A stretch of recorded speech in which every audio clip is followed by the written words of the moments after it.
एकादशी पर जो हमारी सीरीज चल रही है, इसमें आज हम आपको बताने वाले हैं वैशाख मास कृष्ण पक्ष की वरूथनी एकादशी के बारे में। श्रीमन नारायण, मेरा नाम है दुष्यंत और आपका स्वागत है आप ही के चैनल पुराणिक यात्रा में।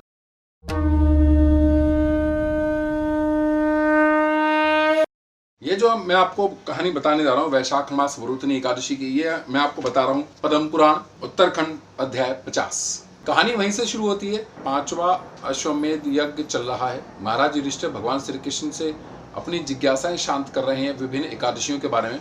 तो इसी क्रम में आगे चलकर वो पूछते हैं कि हे प्रभु, युधिष्ठिर जी पूछते हैं भगवान श्री कृष्ण से, हे वासुदेव, आपको नमस्कार है। वैशाख मास के कृष्ण पक्ष की किस नाम की एकादशी होती है और उसकी महिमा आप बताइए। तब भगवान श्री कृष्ण बोले, राजन, वैशाख कृष्ण पक्ष की एकादशी वरूथनी के नाम से प्रसिद्ध है। यह इस लोक और परलोक में भी सौभाग्य प्रदान करने वाली है। वरूथनी के व्रत से ही सदा सौख्य का लाभ और पाप की हानि होती है। यह समस्त लोकों को भोग और मोक्ष प्रदान करने वाली है। वरूथनी के ही व्रत से मानधाता तथा धुंधुमार आदि अनेक अन्य राजा स्वर्ग लोक को प्राप्त हुए। जो 10,000 वर्षों तक तपस्या करता है, उसके समान ही फल वरूथनी के व्रत से मनुष्य प्राप्त कर लेता है। सतयुग में, त्रेता युग में जो फल 10,000 वर्षों तक तप करने पर मिलता था, वो आप इसे एकमात्र वैशाख कृष्ण पक्ष की एकादशी प्राप्त कर सकते हैं। ये कलयुग का प्रभाव है, कलयुग का बेनिफिट है। तदंतर भगवान श्री कृष्ण बोलते हैं, नृपश्रेष्ठ, घोड़े के दान से हाथी का दान श्रेष्ठ है। भूमि दान उससे भी बड़ा है। भूमि दान से अधिक महत्व तिल दान का है।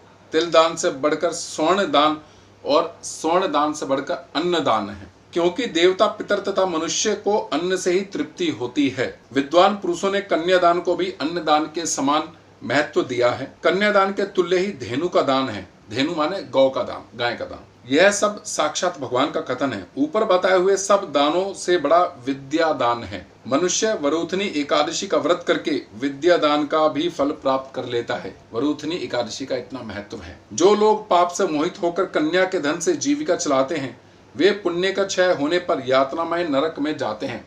अतः सर्वथा प्रयत्न करके कन्या के धन से बचना चाहिए, उसे अपने काम में नहीं लाना चाहिए। अगर आपने पहले कभी ध्यान दिया हो, बड़े बूढ़े जो विवाहिता अपनी कन्या होती, विवाहिता पुत्री होती, उसके घर का पानी नहीं पीते थे, उसके घर का अन्न नहीं खाते थे। उसके पीछे यही रीजन था कि वो कन्या के धन से जो भी वो ग्रहण करेंगे तो उसके अनुसार नरक में जाना पड़ेगा। इस वजह से वो नहीं करते थे। जो अपनी शक्ति के अनुसार आभूषणों से विभूषित करके पवित्र भाव से कन्या का दान करता है, उसके पुण्य की संख्या बताने में चित्रगुप्त भी असमर्थ हैं। वरूथनी एकादशी करके भी मनुष्य उसी के समान फल प्राप्त करता है। तो मतलब वरूथनी एकादशी का अगर आप देखें तो इसका महत्व विद्यादान के बराबर बताया गया है, कन्यादान के बराबर बताया है। 10,000 वर्षों तक जो तप करेगा उसके बराबर वरूथनी एकादशी का महत्व बताया गया। सिर्फ व्रत कीजिए और आपको उनके बराबर फल मिल जाएगा। आगे भगवान श्री कृष्ण बताते हैं कि एकादशी का जो व्रत है, वरूथनी एकादशी का व्रत है, इसमें क्या खाना है और क्या नहीं खाना है। तो बताते हैं, व्रत करने वाला वैष्णव पुरुष दशमी तिथि को कांस, उड़द, मसूर, चना, कोदो, शाक, मधु, दूसरे का अन्न, 2 बार भोजन तथा मैथुन, इन 10 वस्तु का परित्याग कर दे। दशमी तिथि को इन 10 वस्तुओं का परित्याग करना। एकादशी को जुआ खेलना, नींद लेना, पान खाना, दातुन करना, दूसरे की निंदा करना, चुगली खाना, चोरी, हिंसा, मैथुन, क्रोध तथा असत्य भाषण, इन 11 बातों को त्याग दें। व्रत वाले दिन सोना नहीं होता है, ये लिखा हुआ है। द्वादशी को कांस, उड़द, श्राब, मधु, तेल, पतितों से वार्तालाप, व्यायाम, परदेश गमन, 2 बार भोजन, मैथुन, बैल की पीठ पर सवारी और मसूर, इन 12 वस्तुओं का त्याग कर दें। दशमी के दिन 10 वस्तुओं का त्याग करना है। एकादशी के दिन 11 वस्तुओं का त्याग करना है। द्वादशी के दिन 12 वस्तुओं का त्याग करना है। इसके बाद भगवान श्री कृष्ण बोलते हैं, राजन, इस विधि से वरूथनी एकादशी की जाती है। रात को जागरण करके जो भगवान मधुसूदन का पूजन करते हैं, वे सब पापों से मुक्त हो परम गति को प्राप्त होते हैं। अतः पाप भीरु मनुष्य को पूर्ण प्रयत्न करके इस एकादशी का व्रत करना चाहिए। यमराज से डरने वाला मनुष्य अवश्य वरूथनी का व्रत करे।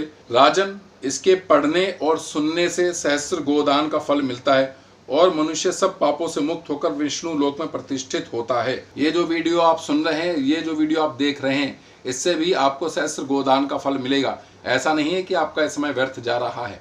सिर्फ इसको सुनने मात्र से आपको गोदान का फल प्राप्त हो जाएगा। तिथि के, एकादशी तिथि के व्रत के बहुत ही महत्व है।